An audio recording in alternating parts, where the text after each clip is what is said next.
¿A quién se cita más? De Humberto Eco. En las distintas discusiones sobre el control de la calidad de las universidades italianas, a menudo se hace referencia a criterios que se usan en otros países. Uno de ellos es el control del número de citas que los trabajos de un determinado profesor o candidato a alguna oposición han obtenido en la prensa especializada. También hay instituciones que ofrecen estadísticas muy minuciosas al respecto, y a primera vista, este tipo de control podría parecer eficaz, pero como todos los controles cuantitativos, tiene sus límites. Es un poco como el criterio, sugerido también en Italia y a veces aplicado, de verificar la eficiencia de una universidad según el número de licenciados que produce. Sin duda, una universidad que produce muchos licenciados da la impresión de ser muy eficiente, pero es fácil ver el límite de semejantes estadísticas. Podría haber una universidad pésima que, para tener muchos estudiantes, regalara buenas notas y no se mostrara muy exigente con la calidad de los trabajos de fin de curso o de las tesis, por lo que el criterio adquiriría un valor negativo.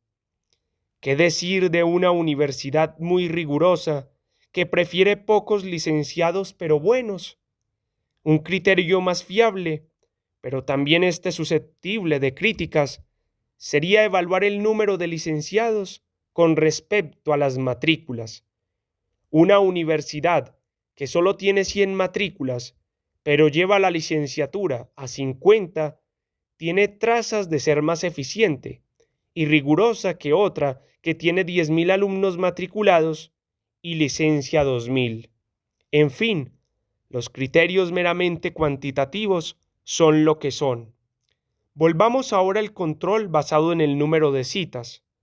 Digo enseguida que el criterio podría ser válido para publicaciones de ciencias duras, matemáticas, física, disciplinas médicas, etc., pero bastante menos para ciencias blandas como las denominadas ciencias humanas. Pongamos un ejemplo. Yo publico un libro en el que demuestro que Jesús fue el verdadero fundador de la masonería. Nótese que por una suma cuantiosa que destinaría a obras de caridad, podría incluso proporcionarles la bibliografía existente al respecto. Claro que se trata de obras que no han sido tomadas muy en serio.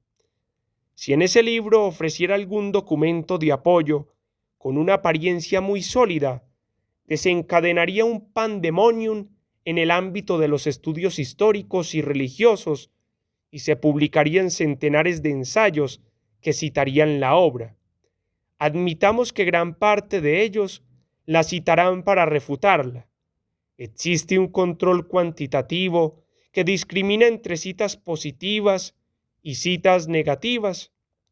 Y entonces, ¿qué decir de un libro sólido y argumentado que, aun así, ha suscitado polémicas y rechazos, como el de Hobsbawm sobre el siglo breve, y con qué criterio se eliminarían todas las citas de los que lo discuten críticamente? Y luego, ¿le negaríamos una cátedra a Darwin demostrando únicamente que más del 50% de los que lo han citado y lo siguen citando, lo han hecho y lo hacen para decir que no tenía razón? Si el criterio sigue siendo puramente cuantitativo, deberíamos reconocer que entre los autores más citados de las últimas décadas están esos Bingham y Lincoln, que han escrito un libro sobre el Grial, que ha llegado a ser un bestseller. Contaban sandeces, pero han sido y siguen siendo muy citados.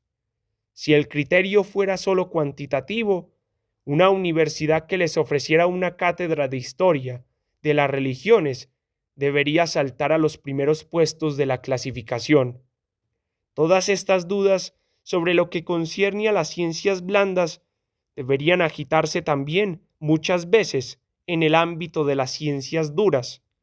Pons y sus colegas turbaron hace años los ambientes científicos con una teoría, muy contestada y probablemente falsa, sobre la fusión fría. Se los ha citado un sinfín de veces, casi siempre para refutarlos. Si el criterio es solo cuantitativo, debemos tomarlos en consideración muy seriamente. Algunos pueden objetar que, en estos casos, el criterio cuantitativo se aplica solo a revistas de comprobada seriedad científica, pero, aparte de que en ese caso el criterio se volvería de nuevo cualitativo, ¿qué se hace si en estas revistas serias esos estudiosos han sido tan solo refutados? De nuevo, deben introducirse criterios cualitativos.